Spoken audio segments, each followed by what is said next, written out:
Muy buenas noches, estimados participantes. Les saluda Evelyn Mucha, asesora académica del Centro de Capacitación Profesional de Consultoría Internacional Público-Privado. En esta oportunidad, quienes habla es la asesora académica de Evelyn Mucha y vamos a empezar con lo que es el curso de autorización internacional en avances en tratamientos de fractura de la columna. Asimismo, quien nos acompaña en esta oportunidad con la ponencia es el doctor Nurudin. Y asimismo, antes de comenzar con la ponencia, voy a dejar algunas recomendaciones. Por favor, mantener micrófonos apagados durante toda la ponencia, a menos que el doctor solicite su participación. Para todos los participantes que deseen solicitar el material, la clase grabada y el certificado, estaré dejando el contacto. Nada más que decir, doctor, muy buenas noches. Le doy el pase, puede presentar. ¿Cómo está? Muy buenas noches. Gracias por la invitación. El día de hoy vamos a llevar a cabo lo que es los avances, ¿no? Los tratamientos de fractura de columna, así como también vamos a evidenciar aquellas, más que todo, las cirugías mínimamente invasivas que nos permiten realizar tratamientos más óptimos y a esto vamos a añadir lo que es una rehabilitación, ¿no? En el paciente. Muy bien, por favor, si me deja compartir lo que es la presentación.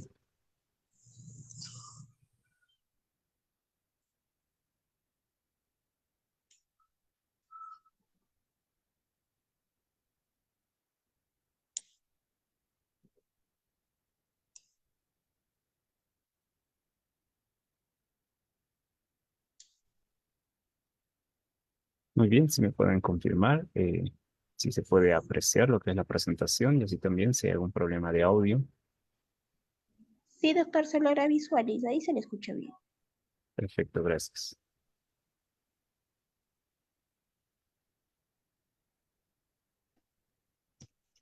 Muy bien, entonces, como indicábamos, vamos a llevar a cabo aquellos cambios significativos que hay en las últimas décadas, especialmente acerca de los avances más destacados, ¿no? Hay que destacar también lo que es la parte tecnológica que hoy en día revoluciona en el campo de la salud teniendo en cuenta lo que es la tecnología de imagen avanzada, por ejemplo, la resonancia magnética, tomografía computarizada, lo que ha permitido una mejora importante, ¿no? Enorme, para poder diagnosticar y visualizar fracturas con mejor precisión y así también permite un tratamiento más específico y personalizado. Y como les indicaba acerca de las técnicas de cirugía, las que presenta una mínima invasión, de igual forma ha revolucionado lo que es el tratamiento de las fracturas, permitiendo realizar procedimientos menos traumáticos para el paciente. Y eso también incide en lo que es la recuperación del paciente, provocando disminución, por ejemplo, del dolor postoperatorio, ¿no? Y el tiempo de recuperación. Así como también implantes y materiales avanzados que se han ido desarrollando con nuevos materiales, dispositivos, con la intención de estabilizar lo que son las fracturas de manera más efectiva y también las terapias que hoy en día están tomando fuerza en el campo de la salud, como son las terapias biológicas, terapias regenerativas, ¿no? A partir de lo que son células madre y factores de crecimiento. Entonces, dicho esto, eh, iniciamos lo que es la parte de introducción, destacando, ¿no? Lo que es la fractura.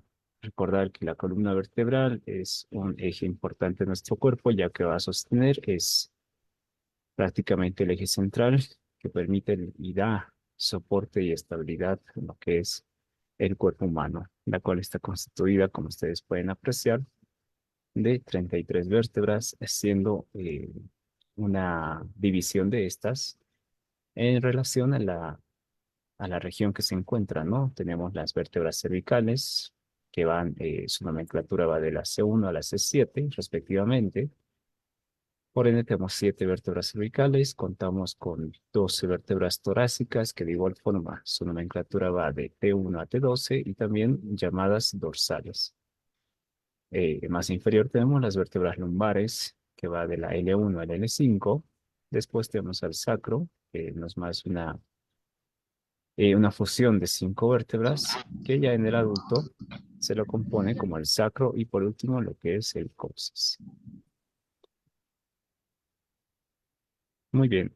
Cabe destacar que en una vista anterior y posterior, la columna prácticamente es recta, ¿no? Presenta lo que es una línea en base al eje longitudinal y eje central que tiene el cuerpo humano y donde se va a poder apreciar en la parte anterior como posterior, las características anatómicas de las vértebras. Y cabe destacar que en vista lateral, ya sea derecha o izquierda, vamos a presentar o vamos a poder apreciar lo que son las curvaturas, ¿no? Normales, fisiológicas que debe tener una persona. Hablamos de una curvatura a nivel cervical que se va hacia adelante, conocida como lordosis, una curvatura más inferior, que en este caso va hacia atrás, conocida como sifosis, que es una curvatura torácica a nivel torácico.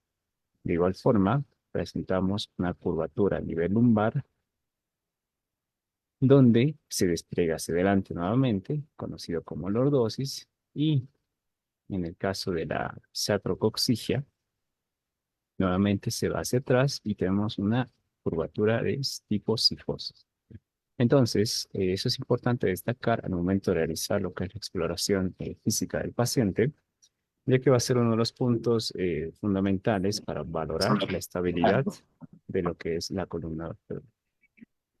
Por favor, si pueden apagar sus micrófonos para poder desarrollar de mejor manera lo que es la clase, ¿no?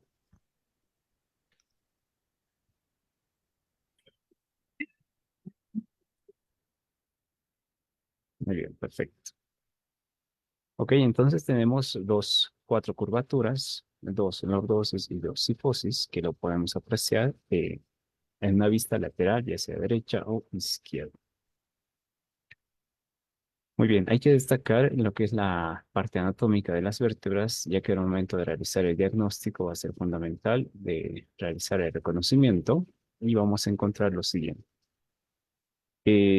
Casi todas las vértebras constituyen o tienen similitudes entre sí, de los cuales vamos a destacar lo que es el cuerpo, destacamos lo que son los procesos vertebrales, las carillas articulares que presenta la vértebra, y estas se pueden ver tanto en vista superior e inferior como lateral.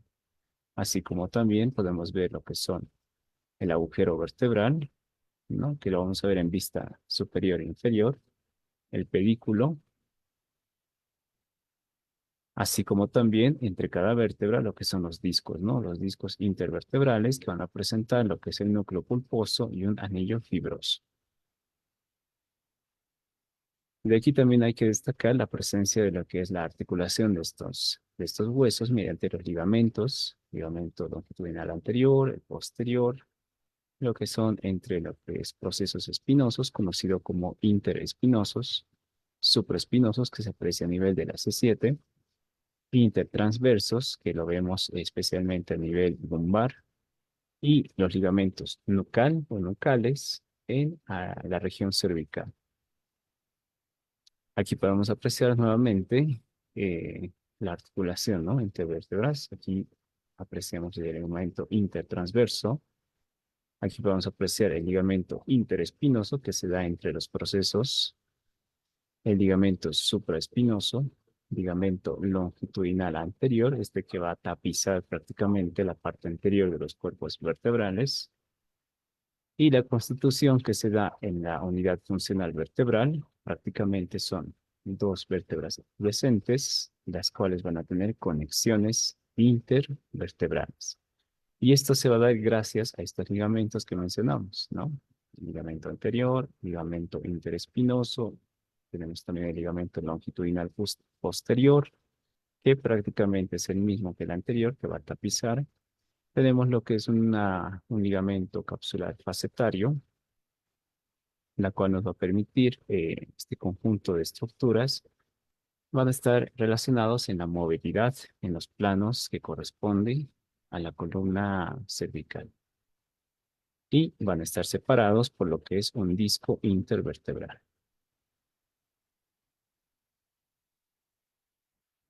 Muy bien. Aquí hay que destacar lo que es la teoría columnar de Dennis, la cual nos establece sobre la estabilidad que debe presentar lo que es una columna vertebral. Y es por eso que en esa teoría nos establece que debe mantenerse en equilibrio y debe mantenerse en cierta tensión y fuerza las partes tanto anterior, la parte posterior y la parte medial. Es decir, vamos a dividir lo que es la columna vertebral, especialmente los cuerpos, en parte anterior, medial y posterior. Estas tres estructuras o estas tres regiones, ¿no? Es importante que puedan trabajar de forma armónica y homogénea para poder dar esa estabilidad al cuerpo. Esta teoría que nos establece Dennis nos habla de estructuras que van a estar relacionadas a esta estabilidad. Ejemplo, en la parte anterior, como podíamos apreciar aquí en la imagen, en la parte anterior, el ligamento longitudinal anterior, ¿no? Va a ser una de las estructuras más representativas para dar soporte juntamente con el anillo fibroso anterior y parte o mitad del cuerpo vertebral. Estas tres estructuras forman lo que se conoce como columna anterior. En el caso de la columna media, nos vamos a los ligamentos, que en este caso, como aquí hablamos de la parte anterior, nos dirigimos a la parte posterior, que de igual forma va a ser un ligamento que va a recurrir en la parte posterior del cuerpo, ¿no? Y a esto se lo conoce como ligamento longitudinal posterior. De igual forma, con el anillo fibroso posterior y mitad del cuerpo posterior. Entonces aquí entran en juegos tanto el ligamento anterior y posterior, que en este caso, hablando del posterior, juntamente con el cuerpo y el anillo, nos establece la columna media de esta teoría de estabilidad. Y en la parte posterior, ¿no? Ya hablando de lo que son los procesos, vamos a encontrar en los ligamentos supraespinosos, interespinosos, el ligamento amarillo, lo que son las articulaciones intervertebrales posteriores y lo que son las cápsulas cigoapoficiales. Estas estructuras de igual forma van a dar soporte en la parte posterior y es así que cuando estas estructuras, imagínense, ¿no? Llega un paciente con una lesión en la parte anterior o posterior, que es lo más común, y no se tiene dañado, por ejemplo, un ligamento supraespinoso o interespinoso, entonces se pierde el equilibrio entre estas tres columnas. Entonces, esta teoría de la columnar de Dennis nos establece que va a haber un criterio de inestabilidad cuando se presente alteración, por lo menos en dos columnas. En este caso, es por eso importante hacer estudio de recuento anatómico, ya que nos va a permitir poder apreciar si existe o no esa inestabilidad en el paciente. Es importante mencionar esto de inestabilidad o lesiones en la columna vertebral porque la mayoría de estos se da por mecanismos de alta energía, especialmente en accidentes de tránsito, un 45%, caídas de gran altura en un 20%, y luego tenemos otro porcentaje debido a actividades deportivas que nos arroja un 15%, actos violentos de igual forma un 15%, y lesiones neurológicas que son menores, pero la columna cervical o la región cervical es más prevalente que en la toracolumbar. Según el mecanismo de producción que puede producirse una lesión a nivel de la columna, podemos apreciar dos situaciones, los directos y los indirectos. En el caso de los directos, como su nombre lo indica, hace afectación directa sobre lo que es la estructura de la columna vertebral, ya sea en sus tres columnas, en la anterior, media o posterior.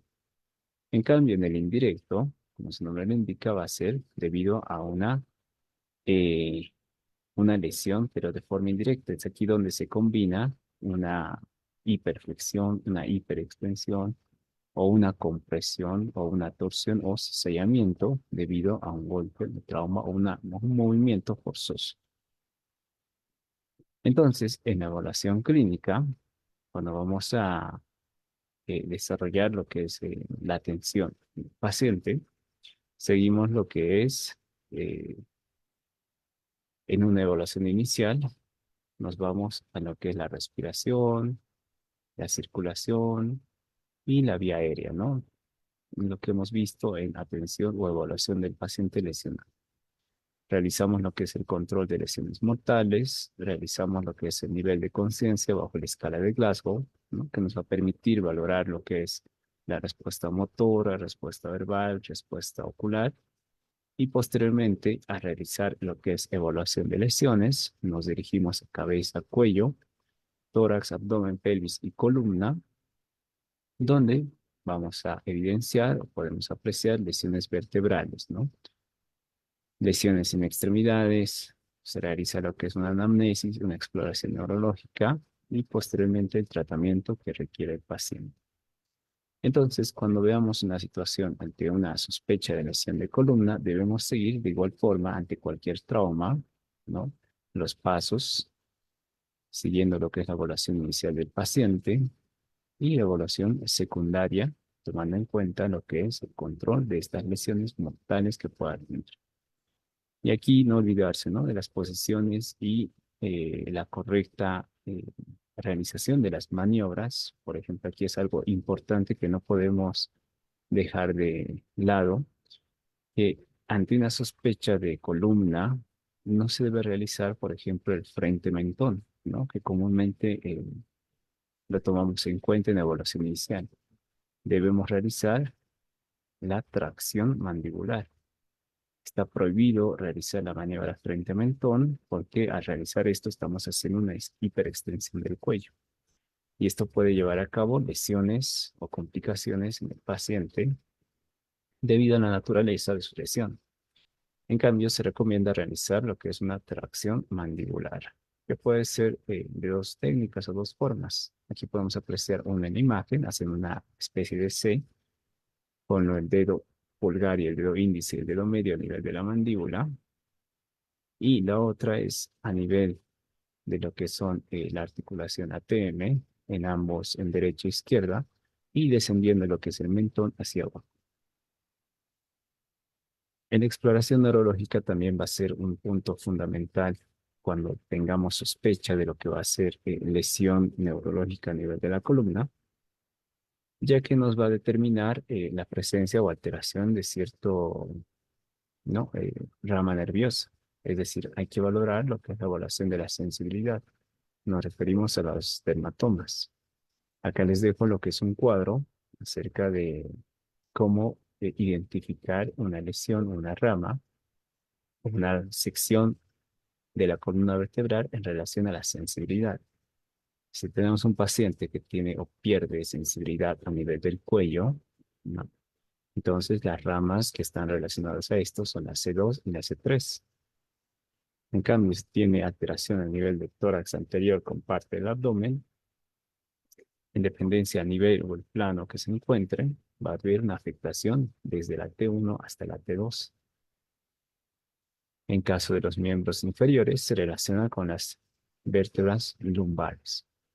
Y en caso de las sacras, se va en la región posterior, ¿no? Tanto del muslo como la región pélvica, como podemos apreciar acá. Y esto nos va a indicar alteraciones, ¿no? Directamente que hay afectación nerviosa. Recuerden que por la columna vertebral, ¿no? Pasa lo que es la médula espinal y a su vez esta va a dirigir sus ramas, sus nervios espinales, a través de los cuerpos o a través de las vértebras. Y gracias a esto, cuando existe una lesión, entonces se da de forma directa la lesión y la alteración de lo que va a ser la sensibilidad en el cuerpo, ¿no? En dependencia de la región que se encuentra afectada. Entonces, es importante poder identificar dónde se encuentra la lesión, dónde se encuentra en la exploración neurológica la alteración en la sensibilidad, ya que nos va a determinar y nos va a dar una aproximación, gracias a la clínica, de una vértebra afectada. Lo mismo debemos hacer en la aplicación o en la evaluación motora, ¿no?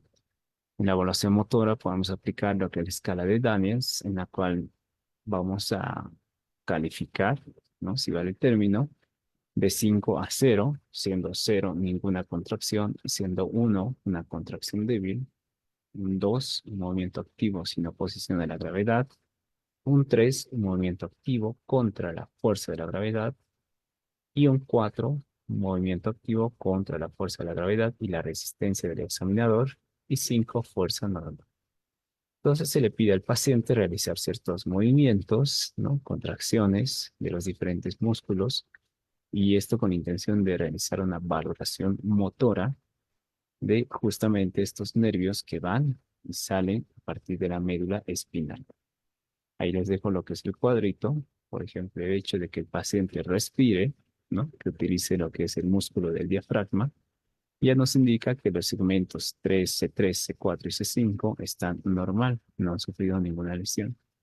Y en caso de que el paciente, por ejemplo, no pueda realizar una extensión de la muñeca, entonces indica que el extensor radial del largo y del corto del carpo podrían estar afectadas, siendo esto que están inervados por las ramas C6 o los segmentos C6 y C7. Entonces, esto debemos realizar en un paciente con sospecha de alteración o sospecha de fractura de columna. Entonces, de igual forma, se guían por este cuadro y aplican la escala de Daniels. Lo mismo vamos a hacer en evaluación de reflejos, ya que así como hemos visto la parte de sensibilidad, la parte motora, en la relación de los reflejos nos va a permitir poder apreciar, ¿no? Cómo se va esa sincronía, esa coordinación que da especialmente con el tronco encefálico para poder evidenciar una lesión. Y hablando de lesiones neurológicas, vamos a encontrar lesiones medulares, tanto completas o incompletas, ¿no? Esto ya vamos a un poco más profundo, entrando en lo que es la sustancia tanto blanca como gris que tiene la médula espinal, y nos da en dependencia al asta, ¿no? Si es una asta somática o sensitiva, nos va a permitir, o mejor dicho, motora y sensitiva, nos va a poder permitir lesiones medulares, ya sea completa o incompleta, como se puede ver aquí en la imagen. Cuando existe una lesión transversal, o anterior, o posterior, o central, o derecha o izquierda. Y aquí podemos apoyarnos con lo que es la clasificación de Frankel, donde nos indica el tipo de grado que pueda presentar el paciente, ¿no? Un grado A nos establece, nos habla sobre una función motora y sensitiva totalmente ausente. En cambio, un grado E, que es lo que se espera, es cuando la función motora y sensibilidad se encuentran normal.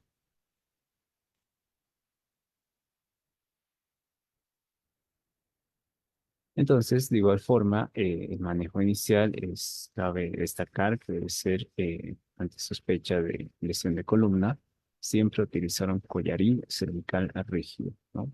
Una tabla de inmovilización, y en caso de tener una sospecha de lesión medular, no se puede utilizar ya esta atención hospitalaria el esquema de metilprednisolona, que establece colocar antes de las 8 horas, ¿no? Sucedido el cuadro, y con una dosis de ataque de 30 miligramos por kilo en las primeras 8 horas. Después se puede llevar a un mantenimiento de 5,4 miligramos por kilo hora en las siguientes 16 horas, ¿no? Esto en dependencia mucho sobre la clínica que nos dé el paciente. Entonces, como indicaba en un inicio, gracias al avance de la tecnología, hoy en día es posible contar con dispositivos portátiles, ¿no? Que nos pueda facilitar en lo que es las proyecciones y así como también la velocidad al momento de tener imágenes. Y aquí podemos apreciar lo que son placas radiológicas, proyecciones tanto antero-posterior de columna cervical y tóraco-lumbar. Y es aquí donde se puede diferenciar las estructuras anatómicas que presenta en lo que es la columna, ¿no? Especialmente las vértebras, donde se aprecia sus procesos transversos, sus apófisis o procesos, sus cuerpos de las vértebras, los discos, así como también lo que es el canal, el agujero vertebral y las carillas articulares, y la conexión que tiene con lo que son las costillas, ¿no? Lo importante en una placa radiológica siempre va a ser la continuidad de estas figuras. Es decir, cuando nosotros valoramos una placa de rayos X, siempre tenemos que ver lo que es la radiopacidad o radio, la cual nos va a permitir poder apreciar en la imagen y detectar el tejido que se está estudiando. Y el segundo punto es ver ¿cómo sería esto?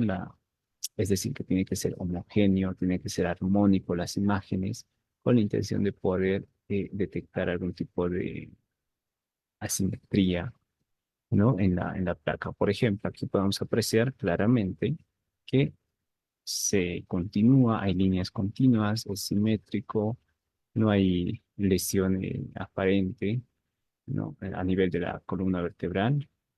Las apófisis transversas se encuentran bien. Los procesos transversos de igual forma se puede apreciar claramente. Los cuerpos vertebrales se mantienen íntegros, a diferencia de esto, ¿no? Por ejemplo, acá.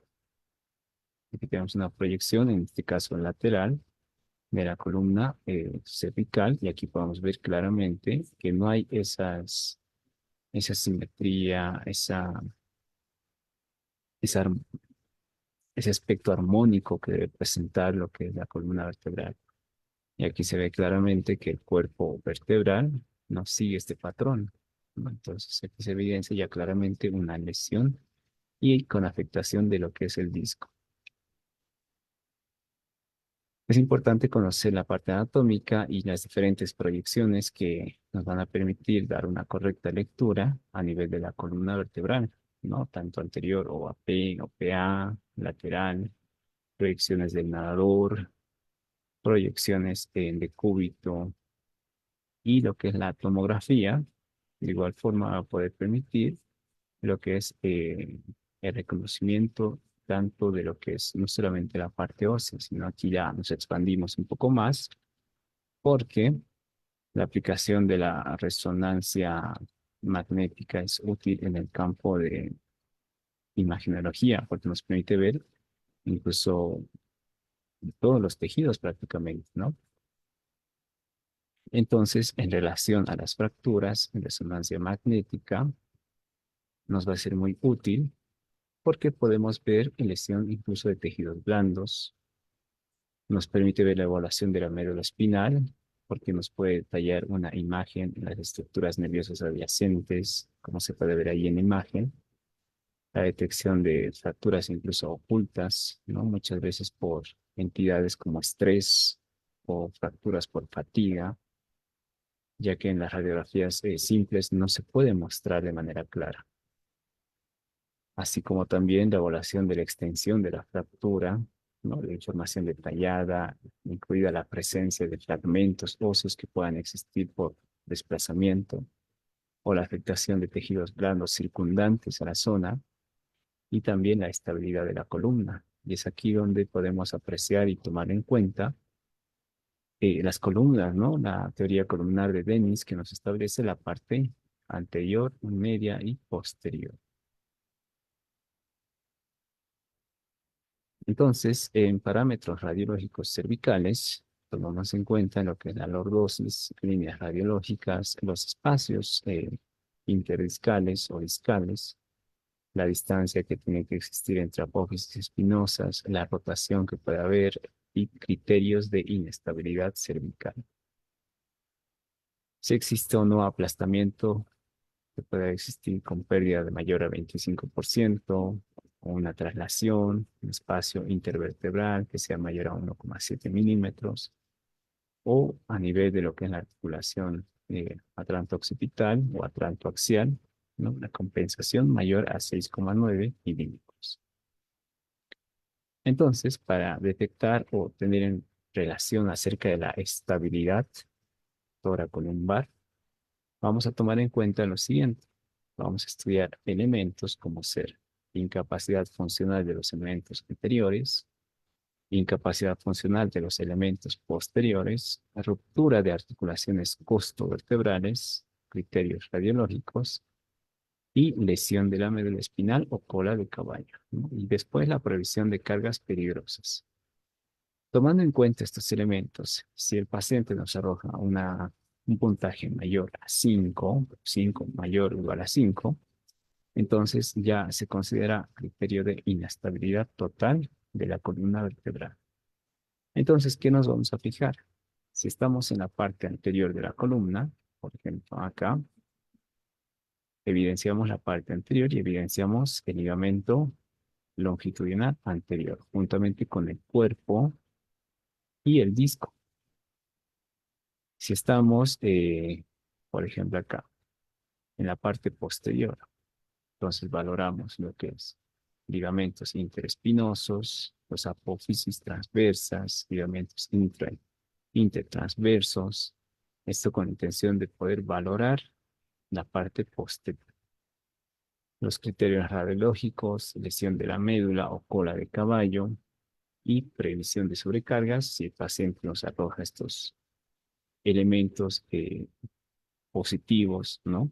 Frente a este estudio, entonces va a existir una inestabilidad.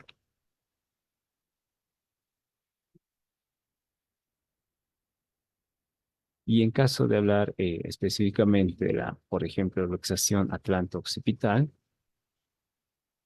aquí ya se puede utilizar lo que es una clasificación por grados de 1, 2, 3, teniendo 1 cuando es una alteración de los cóndilos occipitales por delante del atlas, que es la más frecuente. Aquí podemos evidenciar lo que son los cóndilos. 2, una distensión pura, o 3, cóndilos occipitales por detrás del atlas. Esto es mortal, es más frecuente en niños. Ahí existe lesión de pares craneales, se da una hiperextensión, una distensión y rotación. Y en el tratamiento ya se da un tipo de ortesis como ser el halo torácico o fijación occipito columna cervical superior.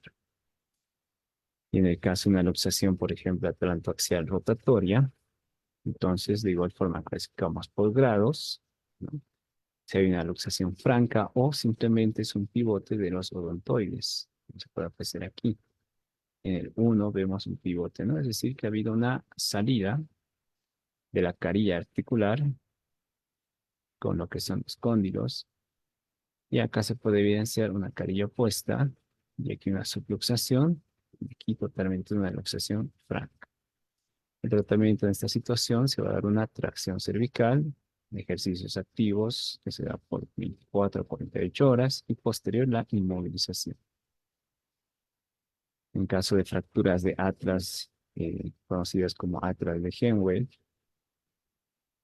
tenemos lo que es el tipo arco posterior, tenemos la forma estallido o de Jefferson, el arco anterior, la masa lateral, y aquí vamos a ver cierto tipo de alteración, como será en hiperextensión, compresión axial, hiperextensión, por avulsión.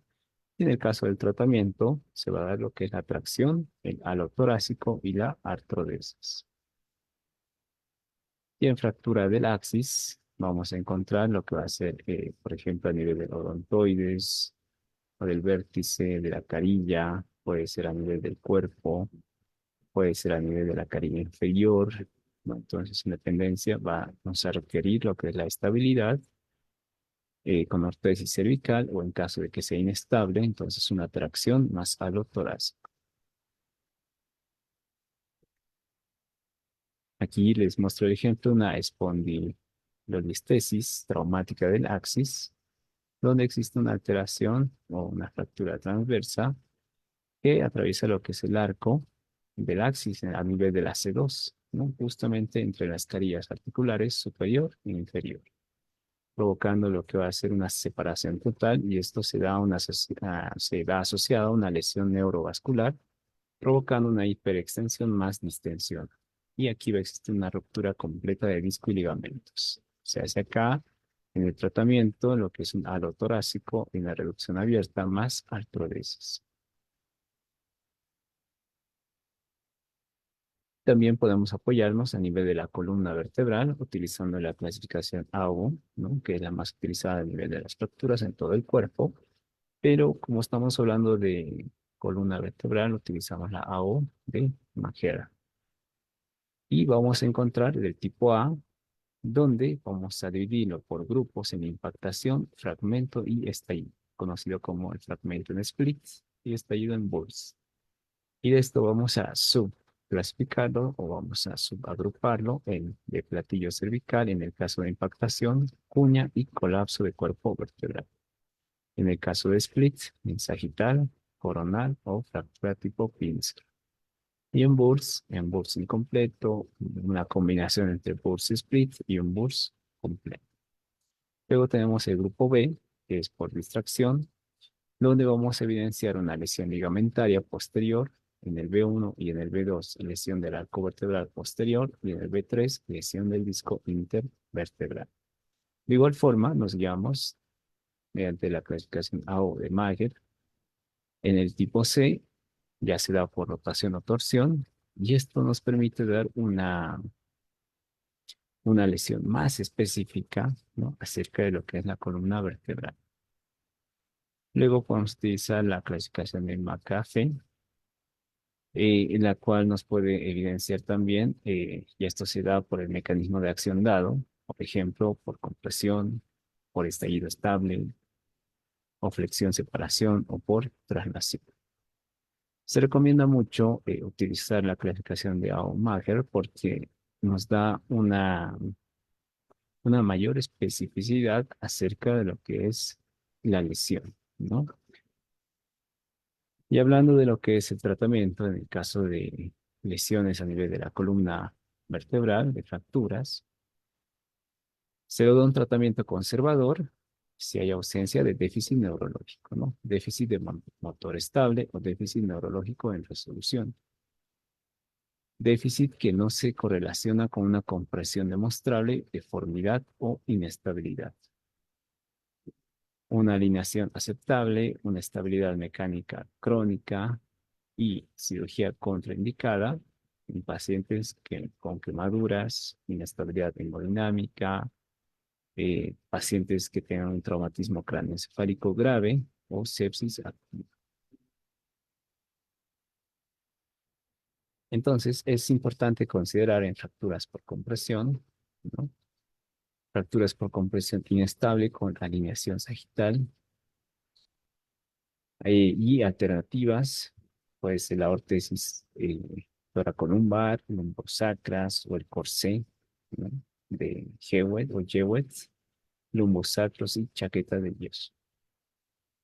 Y cuando se necesita una descompresión, entonces se recomienda lo que es un tratamiento quirúrgico debido a que hay una lesión neural demostrable o existe un riesgo o una progresión del déficit neurológico, así como también una compresión neural demostrable más déficit de motor estable. De igual forma, cuando existe una compresión neural demostrable más una mielopatía, especialmente si hay progresión, y en caso de que exista también persistencia o síntomas radiculares que puedan empeorar. En el tratamiento quirúrgico se requiere el objetivo va a ser la estabilización, ¿no? Van a ser casos que ameriten lo que es la descompresión, así como también la disrupción del complejo ligamento posterior, luxación por debajo del T10, por ejemplo, y deformidad estética relativa o desviación de la alineación sagital que no se mantiene con manejo conservador. En tratamiento quirúrgico también va a estar la estabilización, fracturas por estallido, cuando exista una cifosis mayor a 15 grados, 15 a 25, así como también pérdida de altura vertebral mayor al 40% o compromiso del canal mayor al 50% y presión de lesión neurológica. Y dentro de lo que son las alternativas de tratamiento quirúrgico, vamos a encontrar lo que va a ser la fijación pedicular con tornillos. Podemos también fusiones vertebrales. Tenemos también lo que es la fijación anterior con placa, como podemos evidenciar aquí en la imagen, y barras de Hartmann. ¿no? Esto con la intención de dar una estabilidad a la columna, siendo tanto en la parte anterior, media o posterior, para que pueda existir esa armonía, ¿no? Ese equilibrio. Dentro de las complicaciones que podemos encontrar en lo que concierne los tratamientos, tanto quirúrgico como conservador, pueden ser deformidades, debido a que no se está realizando de forma correcta el uso del corsé o el uso del yeso. Puede haber una complicación de deterioro neurológico debido a una compresión de un nervio, así como también lesiones neurovasculares, lesiones viscerales, infección o trastornos de consolidación y dolor neuropático crónico. Es importante también destacar que dentro de las técnicas de cirugía mínimamente invasiva, tenemos lo que es la vertebroplastía, cifroplastía, ¿no? Donde se utiliza principalmente para tratar fracturas por compresión causada por enfermedades ya como ser osteoporosis, y no es más que una inyección, ¿no? Que se da a nivel del hueso en el cuerpo vertebral fracturado para estabilizar.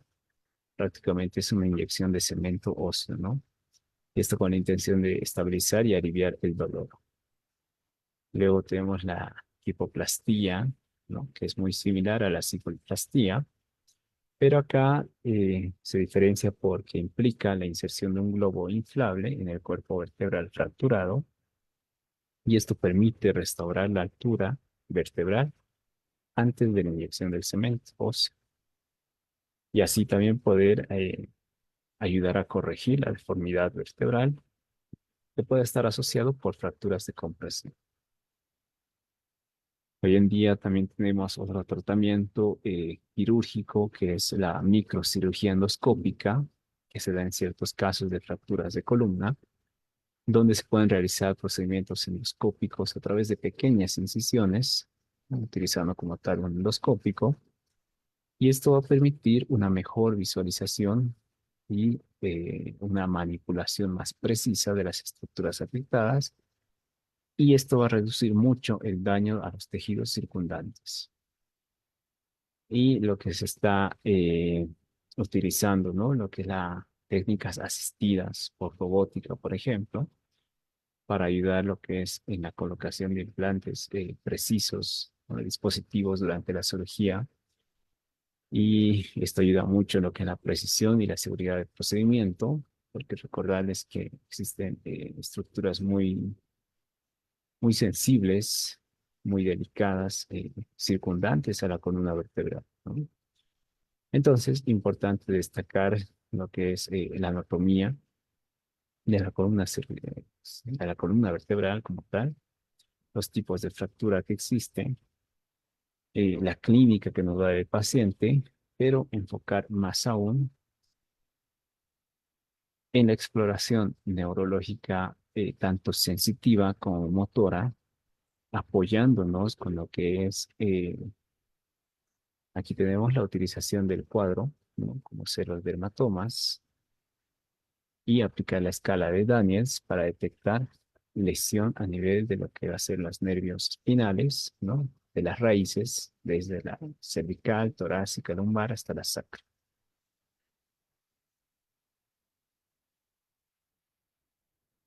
Muy bien, dicho esto, quisiera saber si tienen alguna duda, alguna consulta tal vez,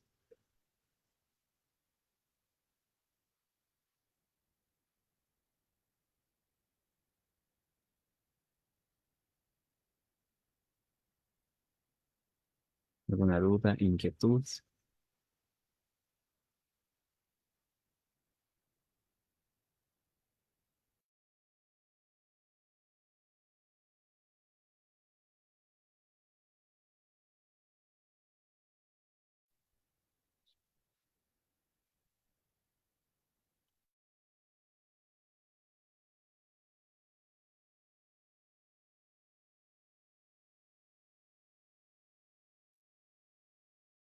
Muy bien, entonces dicho esto, recordarles siempre lo que va a ser